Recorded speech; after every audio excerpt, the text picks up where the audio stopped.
Shalom, kebenaran hari ini 4 Desember 2023 dengan tema Tidak Ada Waktu Lagi.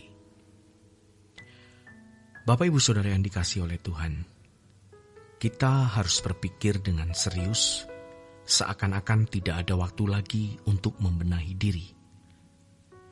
Yang kedua, kita harus berpikir seakan-akan tidak ada kesempatan lagi untuk menyelamatkan jiwa-jiwa. Dan memang bisa terjadi dunia ini berakhir. Entah karena bencana, entah karena perang, atau kedatangan Tuhan yang kedua. Atau kita meninggal dunia. Dan hal itu sangat logis dan realistis. Kuasa kegelapan akan memberi kita banyak kesibukan, kesenangan, sampai kita menjadi gagal fokus ke Tuhan. Hari ini kita sibuk mau bangun rumah. Besok kita sibuk mau beli villa. Lusa kita sibuk lagi mau pilih kendaraan. Minggu depan kita sibuk mempersiapkan perjalanan. Bukan tidak boleh membangun rumah.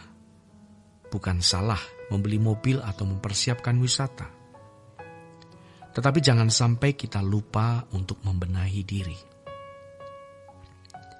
Karena kita harus selalu didapati Tuhan tak bercacat, tak bercelah. Setelah kita membenahi diri, pasti seiring dengan itu kita memikirkan bagaimana menjadi alat di dalam Tuhan untuk membenahi orang lain. Setan bisa merusak hidup kita dengan banyak fokus, sehingga kita tidak menyediakan waktu yang cukup bertemu dengan Tuhan. Tidak cukup waktu untuk berdoa, untuk mendengarkan firman, atau dalam persekutuan dengan orang percaya lain yang baik, guna membangun iman bersama.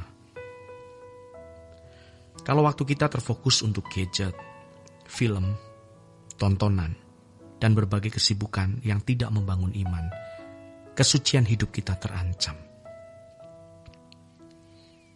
Dan kalau kesucian hidup kita rusak, pasti tidak akan ada beban terhadap keselamatan jiwa orang lain. Jadi kalau kita benar-benar bertumbuh dalam kekudusan dan kesucian, maka salah satu ciri kesucian hidup yang benar adalah kepedulian kita terhadap orang, belas kasihan kita kepada orang.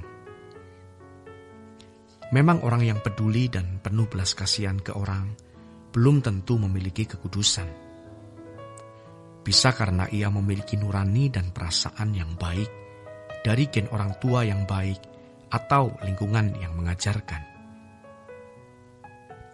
Banyak orang hatinya baik, bahkan sangat baik, tetapi belum tentu benar-benar memiliki kekudusan.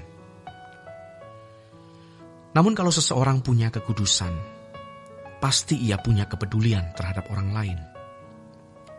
Menolong sesama itu menjadi kesukaan, kebahagiaannya. Bukan lagi menjadi kewajiban, melainkan kebutuhan. Sebab kekudusan dari Allah pasti akan disertai perasaan Tuhan. Dalam kekudusan Tuhan, kita akan disertai hikmat dan marifat. Tidak mungkin orang yang setiap hari bertemu dengan Tuhan tidak mendapatkan ide-ide baru, kebenaran-kebenaran yang disingkapkan. Banyak orang pintar karena membaca buku. Banyak orang cakap mengajar karena menimba pengetahuan dari berbagai sumber. Tetapi tidak akan mungkin ia mendapatkan penyingkapan rahasia-rahasia firman jika tidak hidup di dalam kekudusan. Jadi kesucian hidup kita akan melahirkan beban terhadap penderitaan orang lain. Kita tidak menginginkan seorang pun binasa, dan perasaan ini tidak kita buat-buat, tetapi tulus. Bukan supaya sekedar jemaat banyak datang ke gereja, atau bagi kita yang ada di lingkungan sekolah tinggi teologi, bukan sekedar supaya mahasiswanya banyak, sehingga itu menambah harga diri kita. Jika demikian, artinya kita memanipulasi, kita menjual manusia untuk kepentingan dan kesenangan kita. Kita juga harus terbeban untuk orang lain, agar mereka mengalami pertumbuhan kedewasaan dan kesucian, sehingga layak menjadi anggota keluarga kerajaan sorga. Kita harus memiliki beban bukan hanya untuk orang-orang tua, melainkan kita memikirkan juga nasib anak-anak sejak mereka masih muda.